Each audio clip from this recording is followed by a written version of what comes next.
Okay, नमस्कार साथियों, मैं मिस्टर एमडी पूनिया आप सभी का बहुत बहुत स्वागत करता हूं आज के इस सेशन में। और आप सभी का दिल की गहराइयों से स्वागत है पूनिया क्लासेज में।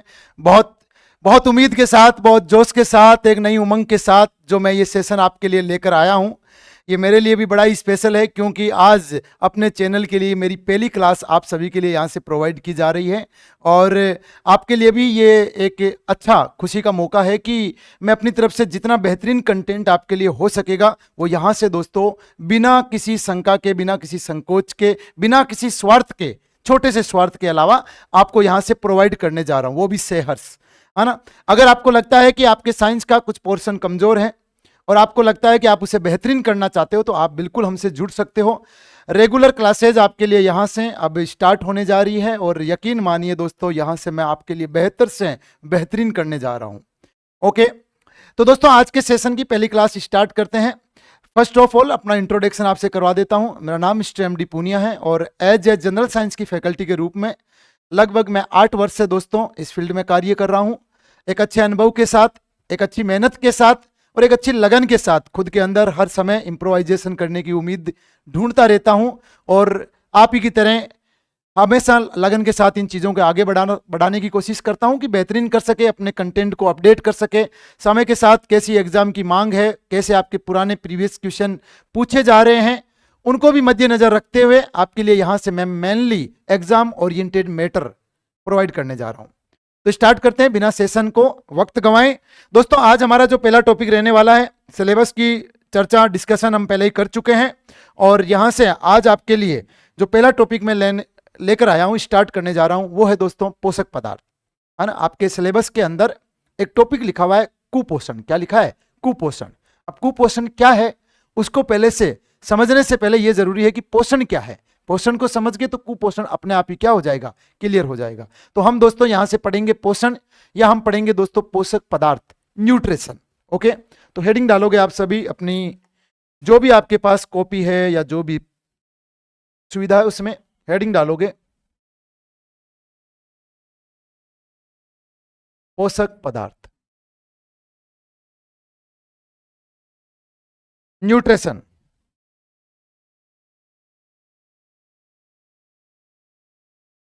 न्यूट्रिशन की बात करते हैं।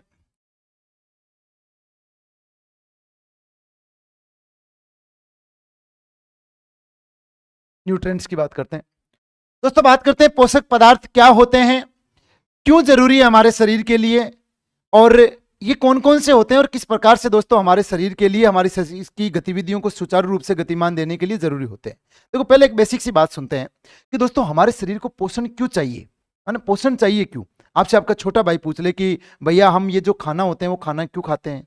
आपसे वो पूछ ले कि भैया ये पूरे दिन मैं सांस लेता रहता हूँ, है ना, छोड़ता रहता हूँ, ये मैं अपने फेफड़ों को क्यों परेशान करता हूँ, अरे या नहीं है? तो क्या कहोगे उससे कि मत ले? अरे एक नहीं, ऐसा तो हम नहीं कह सकते क्योंकि हम पढ़ाई कर रहे हैं, हमारी समझ इतनी विकसित है कि दोस्तों हमें इन चीज़ों का जानकारी और इन बातों का जवाब पता होना चाहिए कि हम भोजन क्यों खाते हैं, हम दोस्तों जो वायु ग्रहण करते हैं हमारे फेफड़ों में वो क्यों करते हैं। आप सभी को ये तो पता है कि हमारा शरीर किससे मिलकर बना है। हमारा जो शरीर होता है, हमारे शरीर की संरचनात्मक, क्रियात्मक, आधारभूत इकाई कौन है? वो है आपकी कोशिका। कौन है? कोशिका। नमोशिका, नमोशिका कौन है? आपकी कोशिका। अरे एक नहीं है?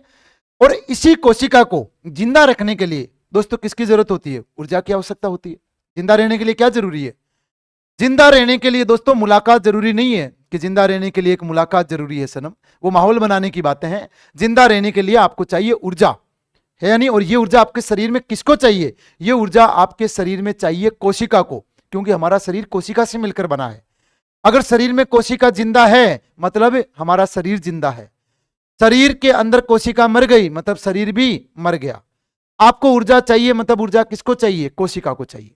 तो यहां से आपको पहले मैं ये न्यूट्रिएंट्स पढ़ाने से बढ़िया है या पोषक पदार्थ पढ़ाने से बढ़िया एक छोटी सी चीज पहले बता दूं कि हमारे शरीर की जो कोशिका होती है उसमें दोस्तों किस प्रकार से एनर्जी का फॉर्मेशन होता है ना। वो हल्का सा प्रोसेस आपको जानना जरूरी है ताकि इस चैप्टर की आपकी समझ बहुत बेहतरीन हो सके।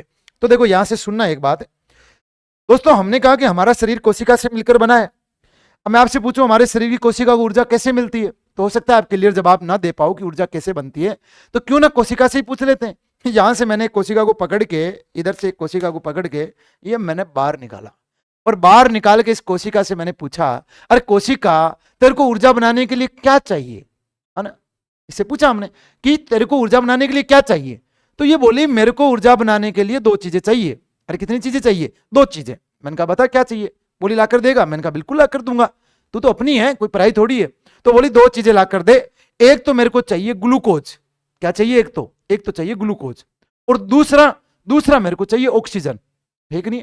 एक तो चाहिए मेरे को क्या? ग्लूकोज। मैंने कहा ठीक है, ये ले बेटा, ले बेटा। अरे नहीं क्या है? एक तो मेरे को चाहिए glucose.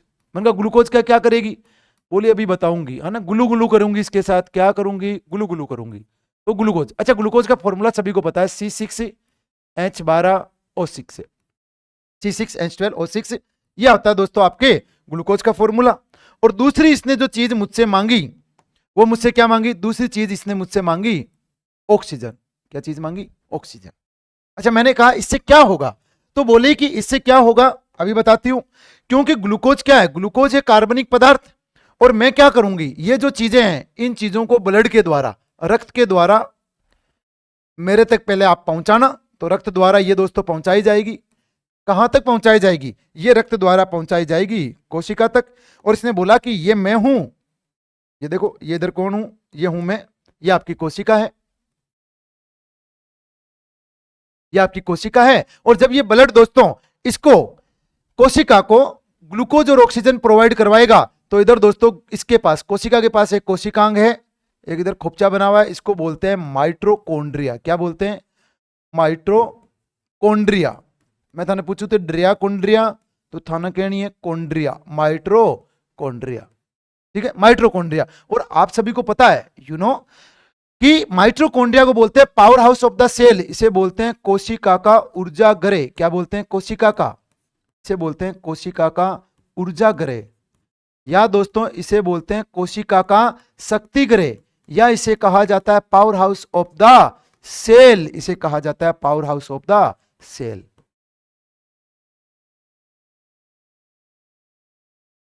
Power house of the cell, कोशिका का ऊर्जा गृह, शक्ति गृह, या इसे कहा जाता है पावर हाउस। और ये दोस्तों क्या करेगा? ये माइटोकॉन्ड्रिया होगा ना, इस ग्लूकोज को इधर खोपचे में ले जाएगा ऑक्सीजन की उपस्थिति में, और इधर ले जाकर दोस्तों इस ग्लूकोज को ऑक्सीजन की उपस्थिति में तोड़ेगा। क्योंकि आपको पता है दोस्तों, ऑक्सीजन जो है वो जलाने में सहायक गैस होती है। कौन सी गैस होती है? जलाने में सहायक गैस होती है। और ग्लूकोज कार्बनिक पदार्थ है। और जब ये दोस्तों ऑक्सीजन इस ग्लूकोज को यहां ले जाकर तोड़ेगा, तो तोड़ते समय दोस्तों यहां से तोड़कर क्या बनाएगा? एक तो ऊर्जा बनाएगा, और ये जो ऊर्जा बनेगी, इस ऊर्जा की मुद्रा या इकाई क्या होगी? ये होगी एटीपी। ऊर्जा बनती है रासायनिक पदार्थ एटीपी के रूप में, एडिनोसिन ट्राइफॉस्फेट। आपसे कभी भी पूछें कि हमारे शरीर में जो कोशिका होती है वो ऊर्जा किस रूप में मुक्त करती है? एटीपी के रूप में, है ना, एडिनोसिन ट्राइफॉस्फेट के रूप में।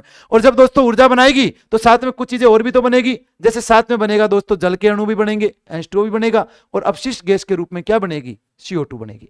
ये देखो, आप जो ये पोषक पदार्थ खाते हो, वो दोस्तों क्यों खाते हो? वो इसलिए खाते हो ताकि आपके शरीर की कोशिका ऊर्जा बना सके। ऊर्जा बनाने के लिए दोस्तों आप भोजन करते हो सुबह सुबह, और एक नहीं दिन में भी बार बार करते रहते हो, ताकि पूरे दिन आपको ऊर्जा मिलती रहे। आप पूरे दिन श्वास क्रिया लेते रहते हो, श्वसन क्रिया करते रहते हो, है ना, श्वास का लेन देन करते रहते हो। अब हो सकता है किसी किसी को ये लगे कि सर मैं तो अभी सांस लेना भूल ही गया था इतनी देर। अरे नहीं, इतनी देर से किसी को, आप इतनी देर से क्लास ले रहे हो, क्या ये आपको याद था क्या कि आप श्वास क्रिया कर रहे हो कि नहीं कर रहे हो? नहीं याद था, लेकिन फिर भी श्वास चल रहा था ना, क्योंकि श्वास एक प्रकार की अनैच्छिक क्रिया है जिसका नियंत्रण होता है मेडुला ओब्लांगेटा के द्वारा। हमारे मस्तिष्क का एक भाग होता है जो अनैच्छिक क्रियाओं को नियंत्रित करता है, जैसे धड़कन दर आपके कंट्रोल में नहीं है, हृदय को धड़काना, कम धड़काना, ज्यादा धड़काना, धीरे धड़काना, ये आपके बस में नहीं है। ऐसे ही दोस्तों आपकी श्वास दर, ऐसे आपका ब्लड प्रेशर, ऐसे आपके दोस्तों आंतों में पाई जाने वाली पेरिस्टालसिस मोमेंट, कर्मांग कुंचन गति, ये आपके कंट्रोल में नहीं है। और एक नहीं, ये अनैच्छिक क्रियाएं हैं, इनको देखता है छोटा दिमाग, है ना, छोटा दिमाग। नाना पाटेकर ने बोला ना, ए तनिया सेठ इधर नहीं मारने का, इधर छोटा मगज होता है, आदमी मारने से मर जाता है। ये छोटा मगज है मेडुला ओब्लांगेटा, ये उसका काम है। कोई भी साइड में जाके ऐसे सांस नहीं लेता कि थोड़ी सांस ले लेता हूं, है ना, ऐसे कोई नहीं करता, ये पूरे दिन चलती रहती है। तो देखो यहां से इस बात को समझ लेना, फिर आपको पोषक पदार्थ तो बहुत अच्छे से समझ में आएगा। आपकी जिंदगी की आखिरी क्लास रहने वाली है जब आप दोस्तों पोषक पदार्थ को पढ़ने वाले हो। उसके बाद ना कोई पढ़ा पाएगा ना पढ़ पाओगे, इतना बेहतरीन यहां से आपको मैं प्रोवाइड करवा दूंगा। तो हमने बोला पोषक पदार्थ। अब ये पोषक पदार्थ क्यों जरूरी है? तब हमने कहा कि हमारे शरीर को ऊर्जा चाहिए, क्योंकि पोषक पदार्थ क्या होते हैं? ऐसे पदार्थ जो शरीर को पोषण देते हैं या शरीर को ऊर्जा देते हैं। वो शरीर को ऊर्जा देते हैं, मतलब शरीर किससे मिलकर बना है? कोशिका से। तो कोशिका को जो ऊर्जा देंगे वही आपके लिए दोस्तों पोषक पदार्थ होंगे, ठीक है। और हमने कहा ऐसा एक पोषक पदार्थ है हमारे पास, कौन है? ग्लूकोज। और ये जो ग्लूकोज होता है वो ऑक्सीजन की उपस्थिति में ब्लड के द्वारा इस कोशिका के पास पहुंचता है। ये क्या है? ये कोशिका है, ये है कोशिका।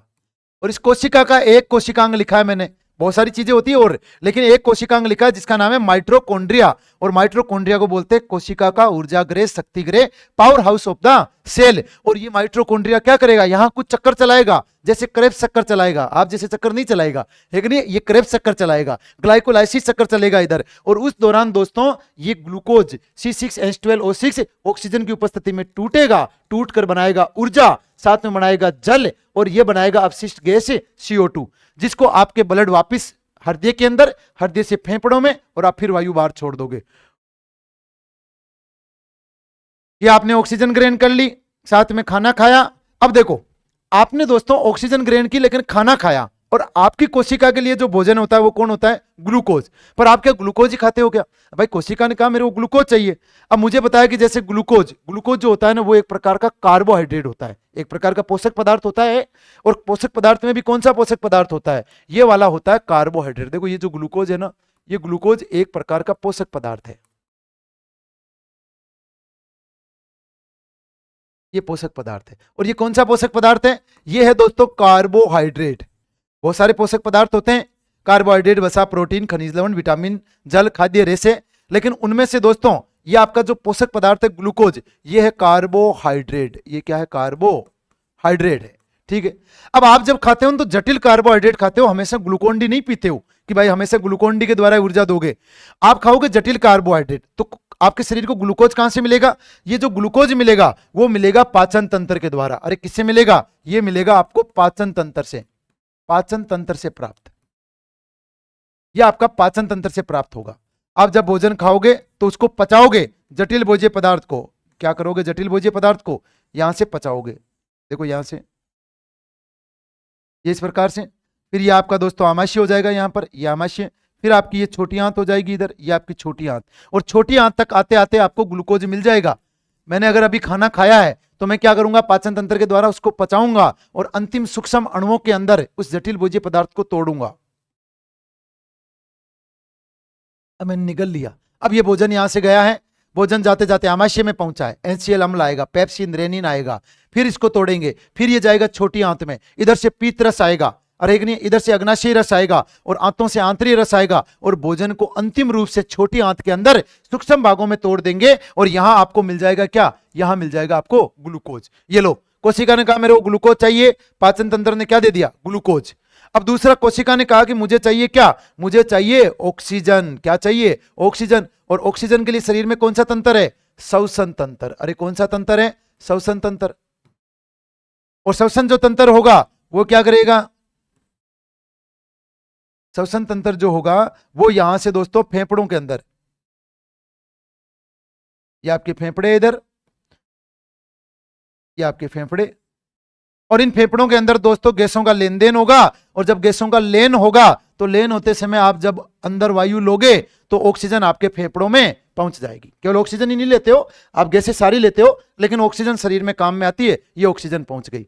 देखो सिंपल सी बात। अब आप वापिस एक बार सुन लेना, ये आपका बेसिक आपको सीखना जरूरी है, वरना मैं टॉपिक सीधा भी स्टार्ट कर सकता था कि हेडिंग डालो पोषक पदार्थ, ये पोषक पदार्थ होते हैं, लिखो कार्बोहाइड्रेट क्या होता है। पर थोड़ी समझ अगर अच्छी हो जाएगी ना तो आपके ये टॉपिक और आगे वाले जो ऊर्जा से संबंधित टॉपिक होंगे, क्योंकि ऊर्जा की बातें बार बार आएगी, और आपको दिमाग को क्लियर हो जाना चाहिए कि आपकी शरीर की कोशिका या पादप कोशिका या कोई भी जीव इस दुनिया में जो ऊर्जा बनाता है वो कैसे बनाता है। ऊर्जा बनाने के लिए दो चीजें चाहिए। पहला कोशिका को चाहिए ग्लूकोज, दूसरा चाहिए ऑक्सीजन। ग्लूकोज कार्बनिक पदार्थ है, ऑक्सीजन जलाने में सहायक गैस है। और ये जो ग्लूकोज होगा, ये ग्लूकोज आप सीधा नहीं खाते हो, आप एक पोषक पदार्थ खाते हो जिसे बोलते हैं कार्बोहाइड्रेट, जिसमें शामिल होते हैं अनाज, जिसमें शामिल होते हैं सभी फल और सब्जियां, उनका गुदा, मीठा भाग, और जितनी भी मीठी शर्कराएं होती है, मीठी बातें नहीं, मीठी बातों को छोड़कर जितनी भी मीठी चीजें हैं, चाहे आप गुड़ खाओ, चीनी खाओ, शक्करपारे खाओ, गुलगुले खाओ, शहद खाओ, वो सब मीठी चीजें हैं, वो कार्बोहाइड्रेट होती है। और इसी कार्बोहाइड्रेट को पाचन तंत्र से जब आप पचाते हो तो आपकी छोटी आंत में आते आते आपको दोस्तों कोशिका का भोज्य पदार्थ मिल जाता है ग्लूकोज। ये आंतों में आ गया ग्लूकोज, ठीक है। फिर आप जब श्वास क्रिया करते हो तो उद्देश्य होता है कि आपके फेफड़ों में ऑक्सीजन पहुंच जाए, या आपके पहुंच गया ऑक्सीजन। कोशिका ने कहा मुझे ग्लूकोज ला के दे, मैंने पाचन तंत्र से भोज्य पदार्थों द्वारा ग्लूकोज ला के दिया। उसने मुझे बोला कि मुझे ऑक्सीजन ला के दे, मैंने उसको ऑक्सीजन ला के दिया। अरे कोशिका को ऊर्जा मिली कि नहीं मिली? नहीं मिली, अभी भी ऊर्जा नहीं मिली है। क्यों? क्योंकि दोस्तों ऑक्सीजन पड़ा है फेफड़ों में और ग्लूकोज पड़ा है मेरी आंतों में। काम नहीं चलेगा बातों में। कोशिका को इधर बैठे बैठे चाहिए, इधर बैठे बैठे। यहां अगर कोशिका है ना यहां, तो इसको इधर बैठे बैठे चाहिए, और इसको अगर इधर बैठे बैठे चाहिए तो मेरी बात सुनना, उस समय एक बिचौलिया आता है शरीर का, एक मीडिएटर आता है, मध्यकर्मी, एकदम शाहरुख खान की स्टाइल में, हे कोशिका मैं हूं ना, तू टेंशन क्यों लेती है। उसका नाम क्या है? ब्लड। और ये ब्लड क्या करेगा? परिसंचरण तंत्र के द्वारा, हृदय के द्वारा पंप होगा, मेरा दिल धड़केगा। किसके लिए? ब्लड को पंप करने के लिए। और यहां से दोस्तों ये जो ब्लड होगा वो जाएगा मेरे फेफड़ों में, ऑक्सीजन उठाएगा, वो जाएगा मेरी आंतों के पास, ग्लूकोज उठाएगा, और घूम घूम के एक एक कोशिका के पास जाएगा और माहौल बनाएगा, बोलेगा ये ले ग्लूकोज ऑक्सीजन, ये ले ग्लूकोज ऑक्सीजन। और जैसे ही कोशिका को ग्लूकोज ऑक्सीजन मिला, कोशिका ने इधर खोपचे के अंदर माइटोकॉन्ड्रिया में ग्लूकोज को ले गई और ऑक्सीजन की उपस्थिति में तोड़ा। कहां? अपने ऊर्जा घर, शक्ति गृह, पावर हाउस के अंदर। और यहां से दोस्तों मुक्त की क्या? ऊर्जा। और फिर जल बना, और साथ में बना क्या? CO2। ऊर्जा किस रूप में बनती है? ATP के रूप में, एडिनोसिन ट्राई फास्फेट के रूप में। जैसी शरीर में ऊर्जा आई, देखो ऊर्जा बनाने के लिए शरीर के कितने तंत्र ने काम किया? पाचन तंत्र, श्वसन तंत्र, रक्त परिसंचरण तंत्र, और साथ में कोशिका ने भी अपने कोशिकांग के द्वारा। और साथ में नॉलेज होना चाहिए किसका? आपको पोषक पदार्थों का भी, कि किन से ऊर्जा कितनी मिलती है, किससे ज्यादा मिलती है, कौन आपको ऊर्जा देता है, कौन ऊर्जा नहीं देता, केवल सहायक भोजन होता है, वो जानकारी होनी चाहिए। इसीलिए ये टॉपिक पढ़ेंगे। इतने तंत्र ने जैसे अपना काम किया, बाकी तंत्र फिर काम करने लग जाते। ऊर्जा मिली तो मैं चलने फिरने लगूंगा, गति और गमन करूंगा। ये देखो, अरे एक नहीं है, ज्यादा ऊर्जा बनी है तो रीति रोशन की तरह tinning tinning tinning tinning dance भी करूंगा। अरे एक नहीं है तो कौन सा तंत्र? कंकाल तंत्र एक्टिव हो गया, चलने फिरने में, गति और गमन में कंकाल तंत्र सहायक है, ठीक है। अगर दोस्तों और ज्यादा ऊर्जा बनी है तो मैं सोचने समझने की क्षमता के साथ पढ़ाना स्टार्ट करूंगा, तो तंत्रिका तंत्र भी एक्टिव हो जाएगा। जब दोस्तों खाऊंगा पचाऊंगा तो कुछ ना कुछ अपशिष्ट भी बनेगा। उस अपशिष्ट के लिए शरीर में क्या है? उत्सर्जन तंत्र है। ज्यादा ऊर्जा बन गई तो माहौल बनाएंगे, जनन करेंगे, संतान उत्पन्न करेंगे। अरे एक नहीं तो जनन हो जाएगा। और ऐसे ही चलते चलते एक बार शरीर के अंदर कोई ना कोई रोग आएंगे और शरीर बीमार हो जाएगा और मृत्यु को प्राप्त हो जाएगा। तो ये देखो, ये चीजें पोषक पदार्थ क्यों पढ़ना है? इसलिए पढ़ना है ताकि आपको जानकारी हो कि दोस्तों ग्लूकोज क्या है, आपको जानकारी हो कि अमीनो अम्ल क्या है, प्रोटीन ऊर्जा देता है कि नहीं देता, जल से ऊर्जा कितनी मिलती है, अगर मिलती है तो, नहीं मिलती तो किस किस से नहीं मिलती। ये जानने के लिए अपने को पोषक पदार्थ पढ़ना है कि हमें क्या खाना चाहिए ताकि हमें कुपोषण ना हो।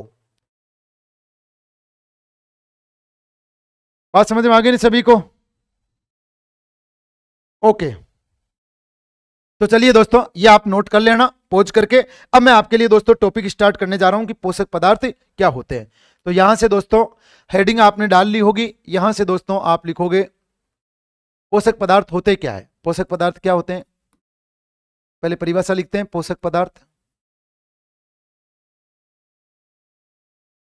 दोस्तों पैरेलल चलेगी आपके, एक तरफ आपका टॉपिक चलेगा और एक तरफ उस टॉपिक से संबंधित जितने भी प्रीवियस एग्जाम के अंदर आज तक क्वेश्चन पूछे गए हैं उन क्वेश्चन का विथ एक्सप्लेनेशन मैं सॉल्यूशन कराने वाला हूं, विथ एक्सप्लेनेशन, ठीक है ना। तो आपको रेगुलर बने रहना है एक एक चीज को। अगर आपकी थ्योरी क्लियर है तो आप केवल क्वेश्चन प्रैक्टिस करो, कोई दिक्कत नहीं है। जिसको लगता है कि नहीं मुझे थोड़ी सीखने की जरूरत है, मुझे चीजें पढ़ने की जरूरत है, मेरा नॉलेज कमजोर है, तो आप इधर से क्लास लेना और उधर क्या करना, प्लेलिस्ट में जाना और जो पोषक पदार्थ से संबंधित आपकी क्वेश्चन की श्रृंखला चल रही है, जो प्रीवियस एग्जाम के मेनली क्वेश्चन है उनको विथ एग्जाम के साथ कि कौन से एग्जाम में आया है उसके साथ मैं एक्सप्लेन करने वाला हूं। तो चाहो तो आप दोनों क्लासेस ले सकते हो, आप चाहो तो प्लेलिस्ट के अंदर केवल PYQ भी सोल्व कर सकते हो। आप मेरी मेहनत को बस जाया मत जाने देना, ये मेहनत स्पेशल आपके लिए है ना, क्योंकि ऑफलाइन क्लासेज इतनी होती है, उसके बाद में ये ऑनलाइन क्लासेज है ना जिसमें बहुत सारे लोगों का सहयोग लेना पड़ता है। बोर्ड की व्यवस्था के लिए सर से रिक्वेस्ट की, उन्होंने हेल्प की और उन्होंने कहा कि सर आप यहाँ से आप चैनल को गति दे सकते हो। तो अब इन चीज़ों की जो मैं मेहनत आपके लिए कर रहा हूँ उसको आप जाया मत करने देना, वरना यही क्लास 1 घंटा अगर मैं मार्केट में ऑफलाइन दूँ तो शायद उसका मुझे अच्छा पेमेंट भी मिलेगा, लेकिन ये मेरी इच्छा है कि मैं अपना जो कुछ नॉलेज है वो आपके साथ शेयर करूँ, है कि नहीं, ये मेरी इच्छा है। तो चलिए दोस्तों पोषक पदार्थ क्या होते हैं। पोषक पदार्थ ऐसे पदार्थ होते हैं जो शरीर को या तो पोषण देते हैं या शरीर को ऊर्जा प्रदान करवाते हैं। तो लिखना ऐसे पदार्थ जो शरीर को पोषण या ऊर्जा प्रदान करते हैं।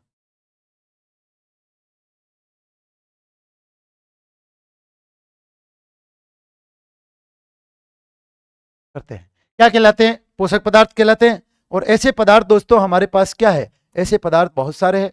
ये निम्न है, ये निम्न है।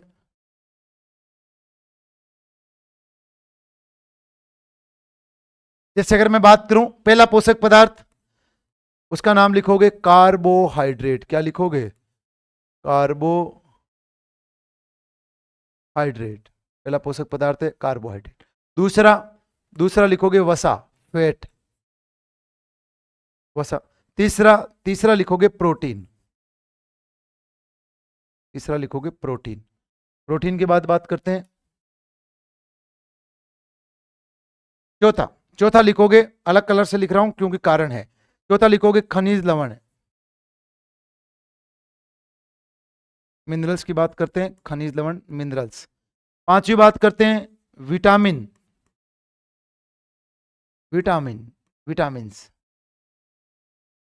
छठी बात करते हैं आपका जल।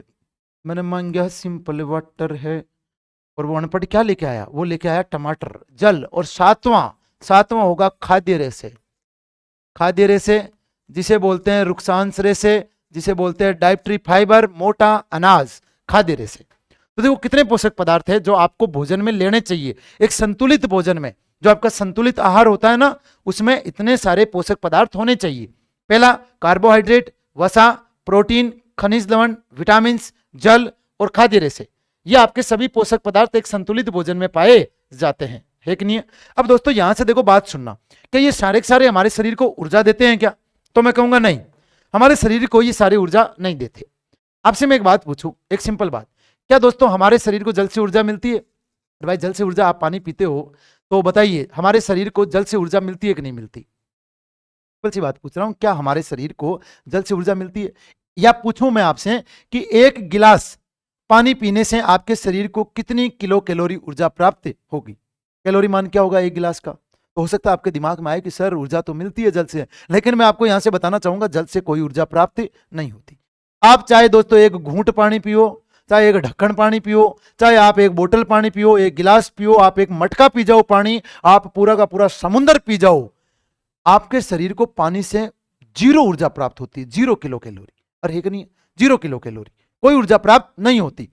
पानी का जो कैलोरी मान होता है वो 0 होता है। हाँ, हमारे शरीर की ऊर्जा निर्माण की प्रोसेस के अंदर जरूर दोस्तों पानी भाग लेता है रासायनिक क्रियाओं में, लेकिन ऊर्जा नहीं मिलती। तो ऊर्जा कौन देता है? ऊर्जा देते हैं आपके शरीर के प्रमुख अवयव, आपका मुख्य भोजन कार्बोहाइड्रेट, वसा और प्रोटीन। ऊर्जा मिलती है इनसे ऊर्जा प्राप्त होती है। इन्हें बोलते हैं शरीर का मुख्य भोजन। क्या बोलते हैं? इन्हें बोलते हैं शरीर का मुख्य भोजन।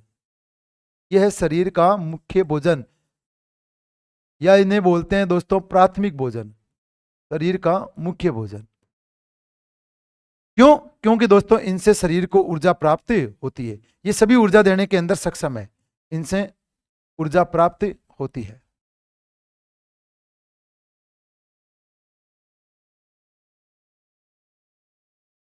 इनसे क्या प्राप्त होती है? इनसे ऊर्जा प्राप्त होती है। ओके, अच्छा बात करते हैं दोस्तों ये जो है, अच्छा देखो इनमें सबसे पहले ऊर्जा मिलेगी कार्बोहाइड्रेट से, फिर मिलेगी वसा से, और आखिर में जब ये शरीर में नहीं रहेंगे तब आपके प्रोटीन से ऊर्जा मिलती है।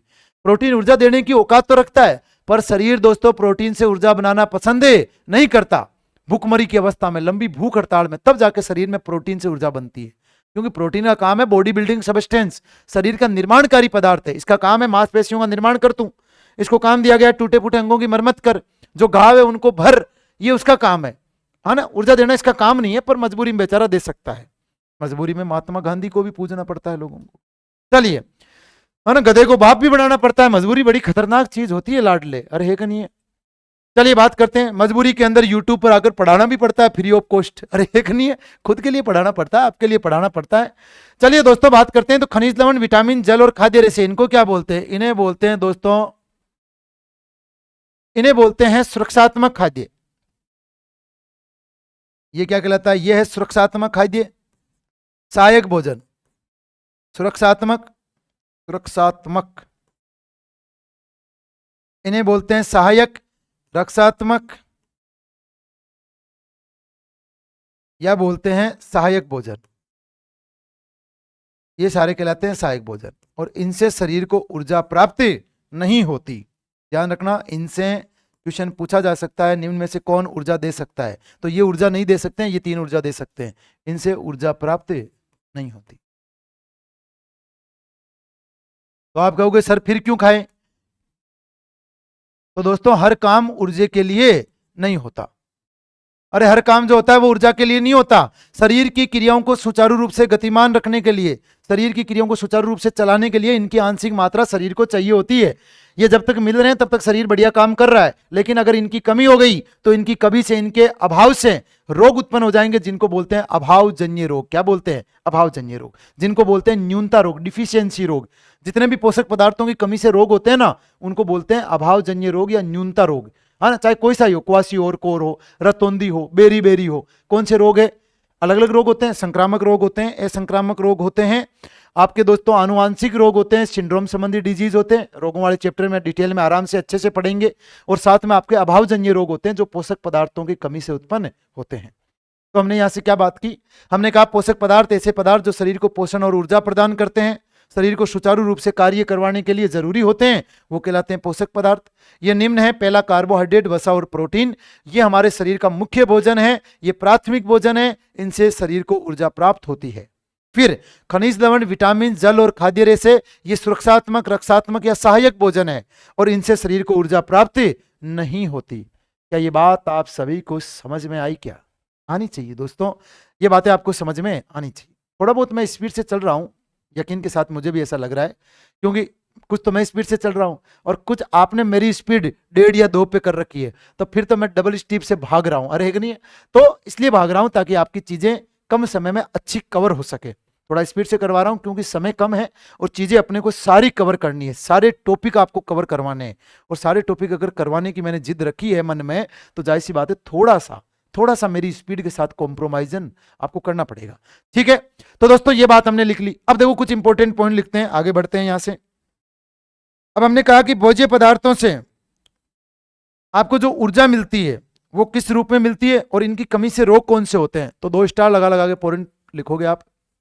पहला पॉइंट लिखोगे, भोज्य पदार्थों की कमी से उत्पन्न होने वाले रोग कौन से होते हैं? अभावजन्य रोग।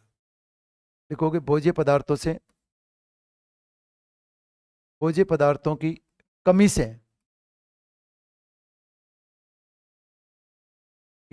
उत्पन्न रोग।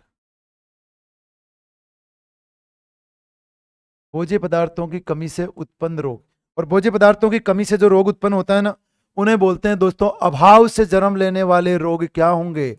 अभावजन्य रोग। अभावजन्य रोग।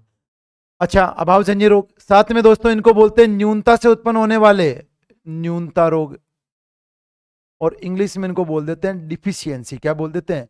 Deficiency disease.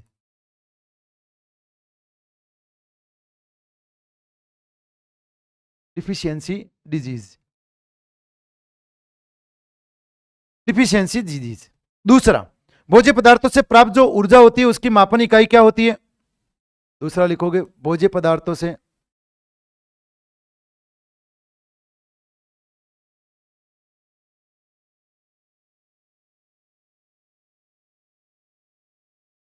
प्राप्त ऊर्जा की मापन इकाई। वैसे तो ऊर्जा की मापन इकाई बहुत सारी होती है, फिजिक्स में आप पढ़ते हो, जैसे जूल भी होता है, अर्ग भी होता है, लेकिन यहां पर दोस्तों आपकी जो ऊर्जा भोज्य पदार्थों से प्राप्त होती है उसको दोस्तों किस रूप में मापते हो? उसे मापते हो कैलोरी में। कैलोरी, या इसका बड़ा मात्रक ले लोगे किलो कैलोरी। किलो का मतलब होता है 1000, किलो कैलोरी 1000 कैलोरी।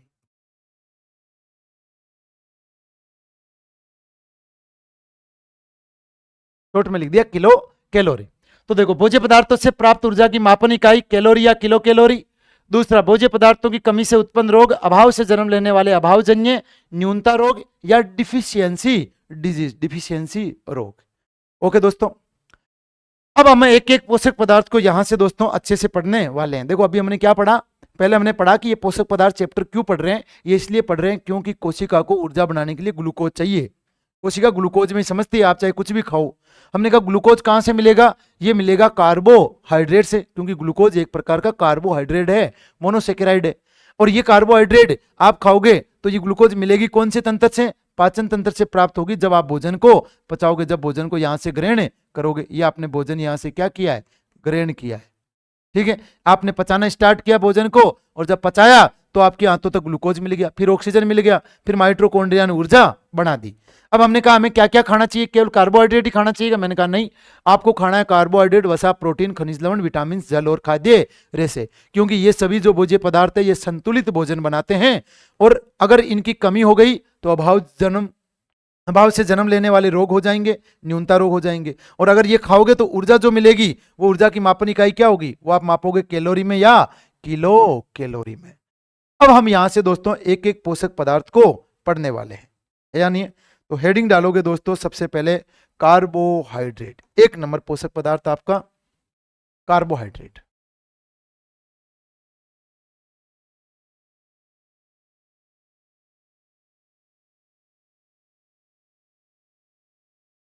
एक नंबर होगा कार्बोहाइड्रेट। कार्बोहाइड्रेट दोस्तों, कार्बोहाइड्रेट क्या होता है, मैं आपको बोलूं कि आपको ज्यादा से ज्यादा कार्बोहाइड्रेट खाना चाहिए, है ना। अरे मैं क्यों, आपको कभी डॉक्टर बोल दे कि आपके शरीर में एनर्जी की कमी है, आप डॉक्टर को बोलोगे सर बहुत ही ज्यादा सुस्ती हो रही है डॉक्टर साहब, कमजोरी आ रही है, तो डॉक्टर आपको बोले कि बेटा आपको ज्यादा से ज्यादा कार्बोहाइड्रेट खाना है। आप डॉक्टर को बोल दोगे हाँ बिल्कुल, आप तो बड़े जेंटलमैन बनते हो उस समय, हर एक नहीं बोलोगे हाँ कार्बोहाइड्रेट खा लूंगा। अब बाहर आने के बाद सोचो साला खाऊं क्या, अब है ना, क्या है जो मैं कार्बोहाइड्रेट में खाऊं, ये कहाँ मिलेगा कार्बोहाइड्रेट। तो दोस्तों पहले आपको पता होना चाहिए कि कार्बोहाइड्रेट क्या है, कैसा होता है, वो आपको पता होना चाहिए, ठीक है। तो चलिए देखते हैं कार्बोहाइड्रेट क्या है, कहां से मिलेगा। पहले तो देखते हैं शब्द, इस शब्द को देखते हैं। देखो दो शब्दों से मिलकर बनाया कार्बोहाइड्रेट। पहला शब्द है कार्बो, पहला शब्द क्या है कार्बो, और दूसरा शब्द आपको दिख रहा है हाइड्रेट। कार्बोहाइड्रेट, कार्बो मतलब कार्बन, तो इसमें एक तो कार्बन होगा रासायनिक संगठन में, दूसरा हाइड्रेट, हाइड्रेट मतलब हाइड्रो, हाइड्रो मतलब जल, और जल का फॉर्मूला क्या होता है, जल का फॉर्मूला होता है H2O। हाइड्रो का मतलब जल होता है ना, आपने सुना होगा रोगों में पढ़ोगे हाइड्रोफोबिया, जल भित्ति रोग। और जो आपका रेबीज रोग होता है उसके अंदर क्या होता है, उसमें दोस्तों पागल कुत्ता आपको जब काट लेता है, अरे एक नहीं, तो पागल कुत्ते के काटने से दोस्तों शरीर के तंत्रिका तंत्र प्रभावित होता है, और जिससे व्यक्ति को जल से तरल पदार्थों से भय लगता है, तरल पदार्थों से मतलब जल से भय, जल भित्ति, हाइड्रोफोबिया, फोबिया का मतलब डर, हाइड्रो मतलब जल, जल का मतलब फॉर्मूला H2O। मतलब कार्बोहाइड्रेट ऐसे पदार्थ होते हैं जिसमें कार्बन हो, हाइड्रोजन हो और ऑक्सीजन हो, और अनुपात भी क्या, अनुपात हो 1:2:1। ये देखो, तो कार्बोहाइड्रेट क्या होंगे, हम बोलेंगे ऐसे पदार्थ जिनमें दोस्तों कार्बन, हाइड्रोजन और ऑक्सीजन तत्व पाए जाते हैं, और जिनका अनुपात क्या होता है, निश्चित होता है 1:2:1। अच्छा मैंने थोड़ी देर पहले क्या दोस्तों ग्लूकोज को कार्बोहाइड्रेट कहा था क्या, बिल्कुल कहा था। और फॉर्मूला क्या होता है ग्लूकोज का, ये देखो ग्लूकोज का फॉर्मूला क्या होता है, और आप सभी को पता है ग्लूकोज का फॉर्मूला क्या होता है। जैसे एग्जांपल के तौर पे मैं बात करूं तो ग्लूकोज का फॉर्मूला क्या है लाड लो, C6H12O6।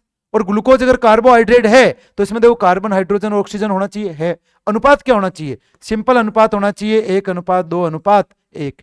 कट करो इसको, जैसे आपने इसको दोस्तों काटा, अनुपात क्या मिला 1:2:1। ये देखो, इसका मतलब ग्लूकोज क्या है, ग्लूकोज आपका कार्बोहाइड्रेट पदार्थ है, ये देखो समान है ना।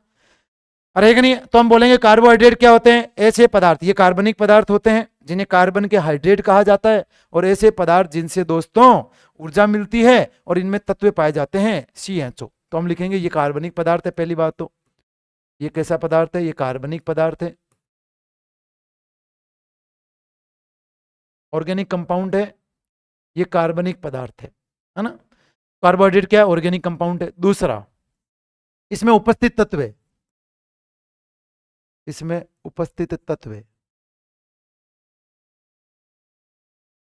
इसमें उपस्थित तत्व कौन से होते हैं दोस्तों? कार्बोहाइड्रेट में।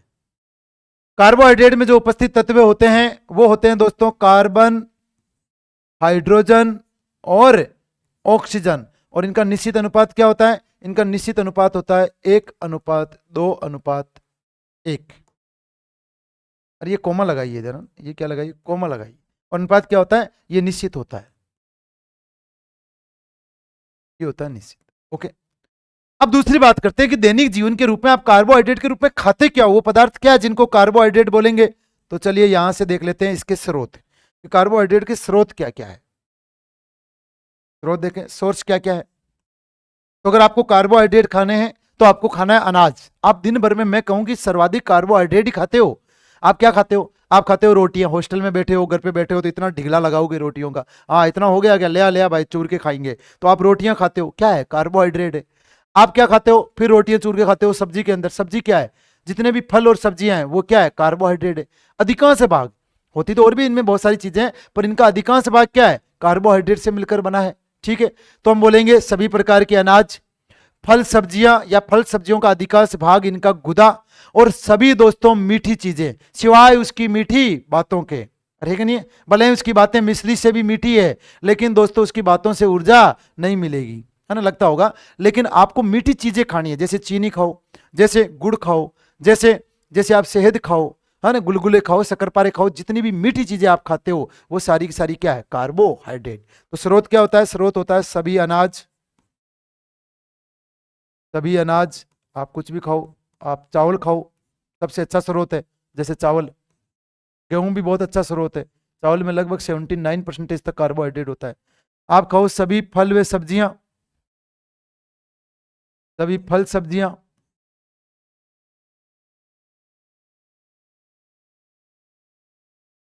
सभी फल सब्जियां। फल सब्जियों में जैसे आप खाओ केला, खाओ केला 40 रुपए किलो, आपके लिए लाभदायक है। ठीक है, और क्या खाओगे? सभी मीठी शर्कराएं, सभी मीठी शर्कराएं, सभी मीठी शर्कराएं। जैसे जैसे आप चीनी खाओ, आप गुड़ खाओ, मेरे भाव तो की खाओ बोले, ये कौन है? गुड़ खाओ, आप खाओ मीठी के अंदर शहद खाओ, ये कुछ भी खाओ, है ना, चाहे मीठी बातों के। मीठी बातें भी एनर्जी दे सकती है, सबके लिए अलग अलग पैमाने हो सकते हैं। वो एक बात कही जाती है ना, एक लाइन कही जाती है कि दूर से हुई तुझसे बातें पसंद है, कभी कभी हुई तुझसे वो मुलाकातें पसंद है, और यूं तो तारीफ के काबिल तेरे बाल भी है, पर यार मुझे तेरी सबसे ज्यादा आंखें पसंद है। अरे नहीं, सबकी अपनी अपनी पसंद है। तो चलिए बात करते हैं दोस्तों मीठी शर्कराएं।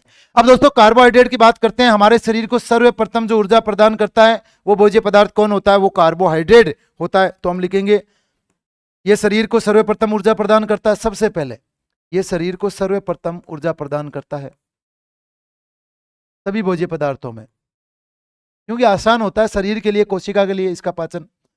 ये शरीर को सर्वप्रथम ऊर्जा प्रदान करता है।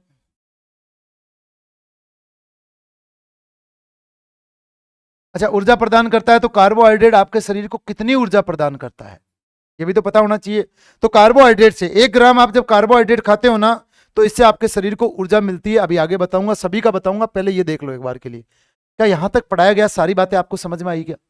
ये जो बोर्ड पे मैंने लिखा है वो सारी बातें समझ में आई क्या? देखो दोस्तों, मैं लेवल अच्छा ही दूंगा।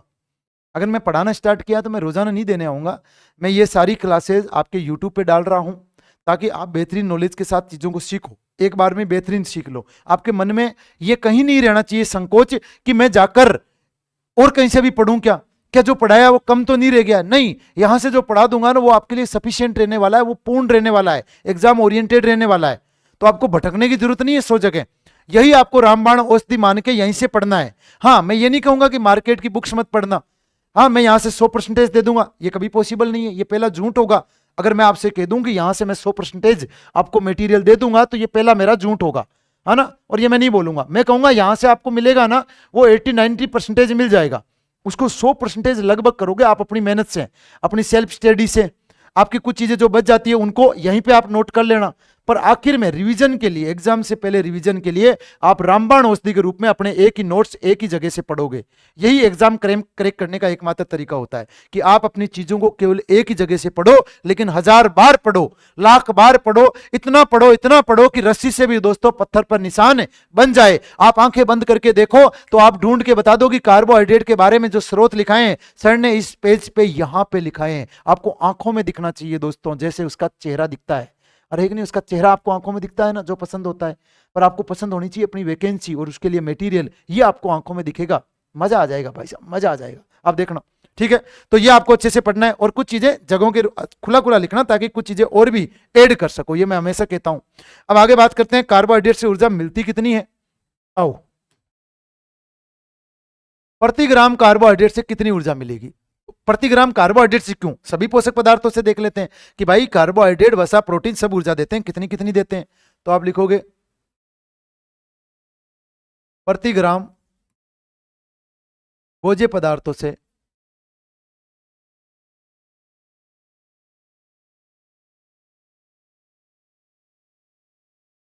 प्रति ग्राम भोज्य पदार्थों से प्राप्त ऊर्जा,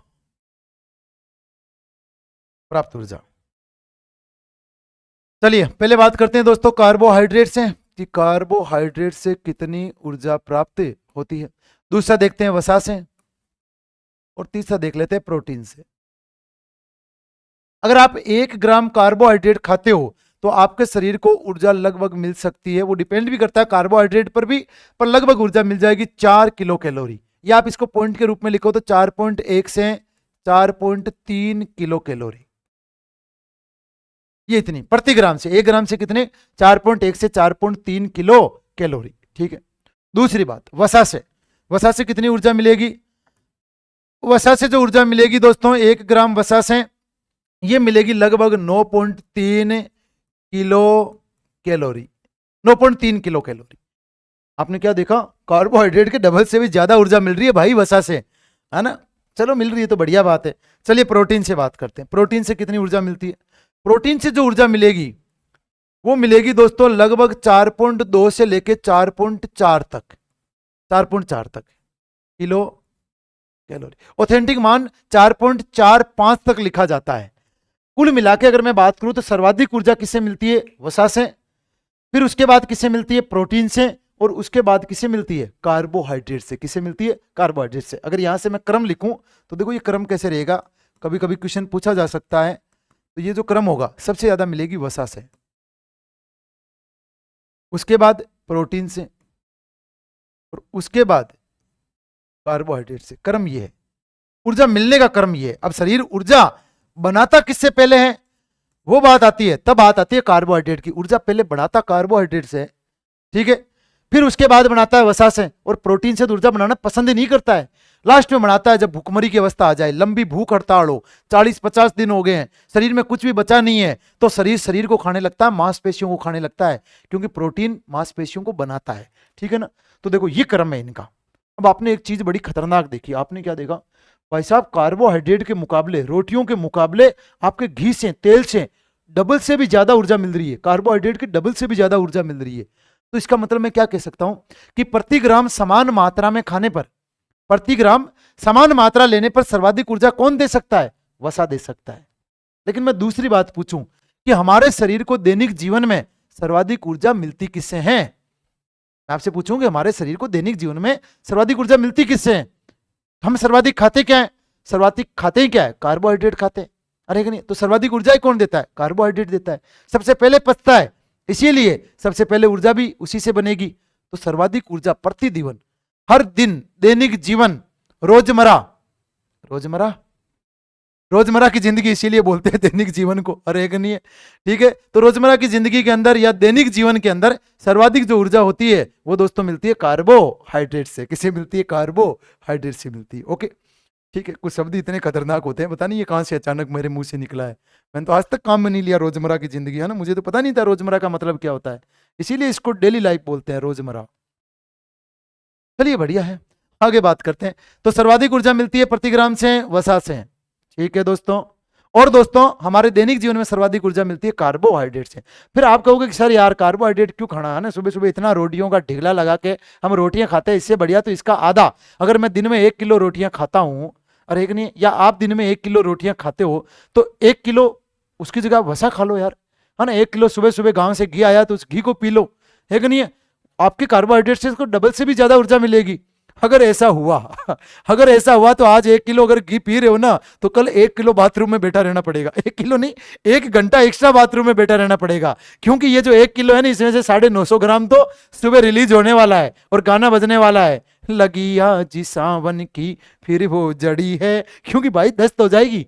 और अगर शरीर में पच भी गया तो ये वसा जाकर आपके मांसपेशियों के अंदर, आपकी रक्तवाहिनियों में, हृदय की रक्तवाहिनियों के अंदर, कोरोनरी धमनी के अंदर वहां जाके जम जाएगी, तो दिल के रोग हो जाएंगे, दिल के रोग। और दिल के रोग अपने को नहीं चाहिए, सिंपल बात है, हम शादीशुदा लोग हैं, हमें दिल के रोग नहीं चाहिए, है कि नहीं है। चलिए बात करते हैं। तो यहां से हमने दोस्तों बात कर ली, ये बात होगी। तो इंपॉर्टेंट लगा के 2 पॉइंट लिख दो ना, आपकी इजाजत हो तो। आपका हुक्म हो मेरे मालिक मेरे आका, तो लिख देते हैं 2.1। पहला पॉइंट, प्रति ग्राम समान मात्रा लेने पर, प्रति ग्राम समान मात्रा लेने पर सर्वाधिक ऊर्जा प्राप्त, लेने पर सर्वाधिक ऊर्जा प्राप्त।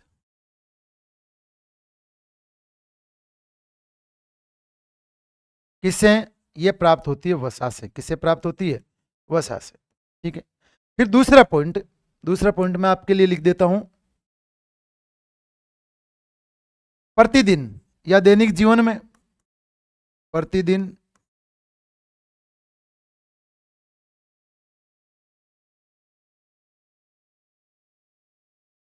या दैनिक जीवन में सर्वाधिक ऊर्जा प्राप्त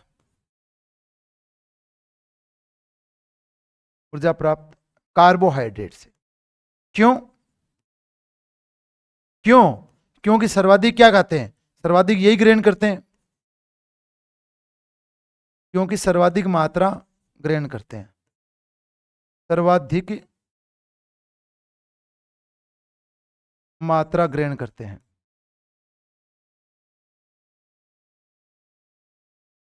ये लीजिए दोस्तों, क्या करते हैं? इसकी सर्वाधिक मात्रा ग्रहण करते हैं। ओके, क्या यहां तक बातें आपको अच्छे से समझ में आई? क्या उम्मीद है दोस्तों अच्छे से समझ में आई होगी, शानदार समझ में आई होगी। तो ये हमने बात की दोस्तों कार्बोहाइड्रेट के बारे में, अभी शुरू किया है, आगे और बात करेंगे। कार्बोहाइड्रेट की इकाई, कार्बोहाइड्रेट के टाइप की बात करेंगे। पर मुझे लगता है आज की सेशन को, हम इस क्लास को इतना ही रनिंग कर पाएंगे। आज की क्लास हो चुकी है लगभग आपके 47 मिनट की, तो ठीक है, आपके लिए बर्डन ज़्यादा ना हो। आज आप मेरे साथ पहली बार जुड़े हो, अभी आपको 1-2 दिन हो सकता है थोड़ी मेरी लैंग्वेज को समझने में, मेरी बॉडी लैंग्वेज को समझने में, मेरी स्पीड को समझने में, है ना, मेरे इंटेंशन को, बोलने के तरीके को। ये डेमो क्लास है ना। आप ऑफलाइन जाते हो ना डेमो लेने, कि हम डेमो लेने आए, हम देखने आए मास्टर में पढ़ा सकता है कि नहीं पढ़ा सकता है, हम तय करेंगे ये। तो आप ये तय करने आए हो कि हम पढ़ पाएंगे कि नहीं पढ़ पाएंगे, हम कितना अच्छा सीख पा रहे हैं। ये आपको 47 मिनट कितने हैवी लग रहे हैं, या बहुत ही जल्दी जल्दी निकल गया, कि 47 मिनट का समय निकला कब, है ना, ताकि अगली क्लास से भी आप ले सको। तो आज हम इतना ही करेंगे, अगली क्लास के अंदर यहाँ से हम कंटिन्यू करेंगे कार्बोहाइड्रेट के बारे में, उसके टाइप्स के बारे में, विभिन्न प्रकार की शर्कराओं के बारे में, ग्लूकोज, फ्रक्टोज, गैलेक्टोज, है ना, यहाँ से लैक्टोज, माल्टोज, उन सब के बारे में पढ़ेंगे। और फिर दोस्तों चैप्टर को धीरे धीरे आगे बढ़ाएंगे। ये पहली क्लास है, आपसे मैं राय भी जानना चाहूंगा कि ये क्लास आपको कैसे लगी। आप कमेंट सेक्शन में जाके कमेंट कीजिएगा दोस्तों, बताइएगा आपको क्लास से कितना सीखने को मिला, ये आपके लिए कितनी अच्छी क्लास रही। इससे मुझे भी प्रतिपुष्टि फीडबैक मिलेगा, आपको क्या सुधार करने की जरूरत है या नहीं है। और साथ में आप सभी से जो मैं प्यार चाहूंगा, वो चाहूंगा कि आप हमारे चैनल को सब्सक्राइब करें। अभी बोलना सीख रहा हूं क्योंकि आदत नहीं है, तो हमारे चैनल को सब्सक्राइब करें, बेल आइकन को प्रेस करें, लाइक करें, कमेंट करें, शेयर करें, और हमसे जुड़ जाए एज ए फैमिली के रूप में। आपके अगर भाई नहीं है तो मेरी प्यारी बहनों, मैं आपको भाई नजर आना चाहिए। मेरे प्यारे दोस्तों, आपके दोस्त नहीं है तो वो आपका सका संबंधी, आपका मित्र, वो मैं हूं आपका, है या नहीं। आपके जीवन में जो आपको कमी लगे, आप मुझे अपने जीवन में वहां एडजस्ट कर लेना, लेकिन आप मुझसे अपने से जोड़ लेना, क्योंकि मेरी जिंदगी आप हो। मेरा पूरा समय ऑफलाइन क्लासेस 7-8 घंटे आपके साथ बीतते हैं, स्टूडेंट के साथ ही बीतते हैं। अब ऐसे लगता है कि जैसे शादी तो करके आया हूं, पर मेरा ओरिजिनल जो परिवार है, जो मेरा ओरिजिनल प्रेम है, वो आप ही के साथ है है ना। 8 से लेके 3-4 बजे तक नॉन स्टॉप वो क्लासेज रहती है। उसके बाद में आपके लिए यूट्यूब से संबंधित क्लासेज रहेगी। यहाँ से क्लास फ्री होने के बाद आपके कमेंट्स देखूंगा, आपको देखूंगा कि कौन है जो हमसे बेहतरीन जुड़ रहा है। तो आपसे ये प्यार चाहूंगा कि आप हमारे चैनल को सब्सक्राइब कर लेना। ये मेरी पहला प्रयास है और इस पहले प्रयास के साथ आप मुझे अपना प्यार दें, आप सम्मान दें, अपनापन दें, और मैं भी पूरी कोशिश करूंगा आपको यहाँ से बेहतरीन या जितना मेरा अच्छा नॉलेज है मैं उसको आपके साथ शेयर करने की कोशिश करूंगा। तो आज की क्लास इतनी बहुत है। थैंक यू, धन्यवाद, bye bye, tata, see you, love you, सबको प्यार भरा नमस्कार। चलिए दोस्तों।